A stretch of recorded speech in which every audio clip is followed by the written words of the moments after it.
안녕하세요. 사건사고와 보험 이야기를 다루는 채널 사건사고TV 김지윤입니다. 매장 등 영업시설에서 다친 경우에는 보험금은 어떻게 될까요? 이번 영상에서는 업체 측에 책임 있는 사유로 사건사고가 발생한 경우 피해자는 어떻게 손해배상을 받아야 되는지 관련 법률과 함께 사례를 통해서 알아보겠습니다. 이번 영상에서는 관련 법률 및 사건 처리 과정 등을 알아보고 다음 영상에서는 사례 두 가지를 통해서 이해를 높여드리도록 하겠습니다. 매장 시설 문제로 발생하는 사고는 여러 가지가 있을 것입니다. 비 오는 날 같이 매장 바닥에 물기가 있었는데 그것 때문에 미끄러져서 다친 경우, 엘리베이터에 끼어 다치는 경우, 에스컬레이터 오작동으로 넘어지는 경우, 지나가는데 옆에 진열장이 넘어져서 다치는 경우, 직원들이 카트 등으로 짐을 운반하다가 고객을 충격한 경우 등 다양한 경우가 있을 수 있겠습니다. 이러한 경우 영업배상책임보험으로 손해를 배상받으실 수 있습니다. 여기서 배상책임보험과 관련한 법률을 살펴보겠습니다. 배상책임보험에서 적용하는 배상책임이란 민법 제5장 불법행위에 규정되어 있는데 대표적으로 불법행위 민법 제750조 그리고 사용자의 배상책임 민법 제756조 그리고 공작물 등의 점유자, 소유자의 책임 제758조 등이 있는데요. 그 내용을 한번 보시겠습니다. 민법 제750조 불법행위의 내용. 고의 또는 과실로 인한 위법행위로 타인에게 손해를 가한 자는 그 손해를 배상할 책임이 있다. 민법 제756조 사용자의 배상책임. 타인을 사용하여 어느 사무에 종사하게 한 자는 피용자가 그 사무집행에 관하여 제3자에게 가한 손해를 배상할 책임이 있다. 그러나 사용자가 피용자의 선임 및 그 사무감독에 상당한 주의를 한 때 또는 상당한 주의를 하여도 손해가 있을 경우에는 그러하지 아니하다.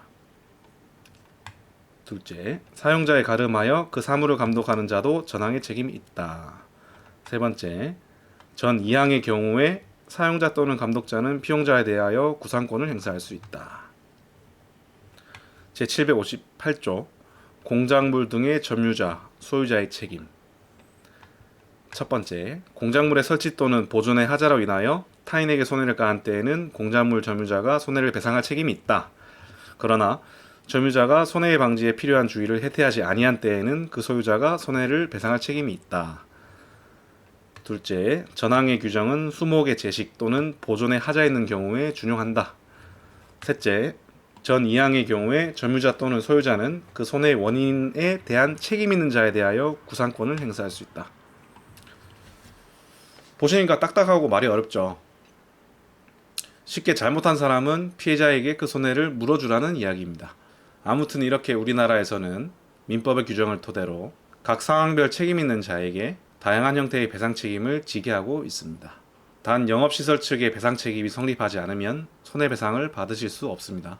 이렇게 매장 등의 영업시설에서 사건 사고가 발생한 경우 업체 측에서 들어둔 영업배상책임보험으로 처리를 하게 되는데요. 보통 사고 발생 후에 업체 측 담당자가 보험 접수를 합니다. 그 이후 보험회사 또는 보험회사에서 위탁한 손해사정회사가 사건을 접수하여 진행하게 되는데요. 진행 절차는 사건 사고 발생 등의 원인을 조사하고 해당 업체의 배상 책임이 있는지 여부를 검토하게 됩니다. 업체의 법률상 손해배상 책임이 인정되는 경우 피해자의 손해액을 산정해야 되는데요. 치료가 종결되기 전에는 치료비 항목이 계속적으로 발생하기 때문에 손해액을 확정짓기가 곤란하여 보통은 치료 종결 시점에서 손해액을 산정합니다. 여기서 손해액 항목은 치료관계비, 위자료, 휴업손해, 일실수익, 간병비, 향후치료비 등이 있습니다. 치료관계비는 병원 등에서 치료할 때 발생한 진료비, 약제비 등이 있겠고요. 위자료는 정신적 손해에 해당하는 금액입니다. 휴업손해는 사고로 인해서 일을 못하게 된 부분에 대한 손해이고요. 일실수익은 후유장애 발생으로 인한 노동능력 상실로 발생할 향후 소득 감소분에 대한 것입니다.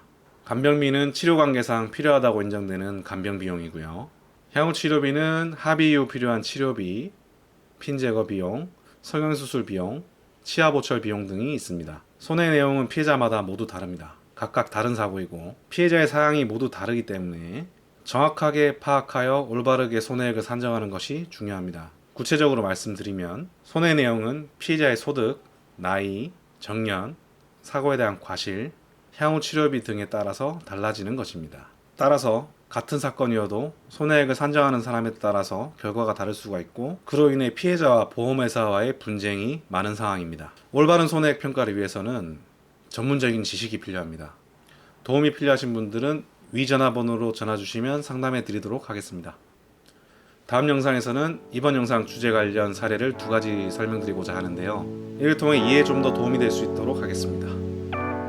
영상 끝까지 시청해 주셔서 대단히 감사드리고요. 도움이 되셨다면 구독과 좋아요 한 번씩 부탁드리겠습니다. 감사합니다.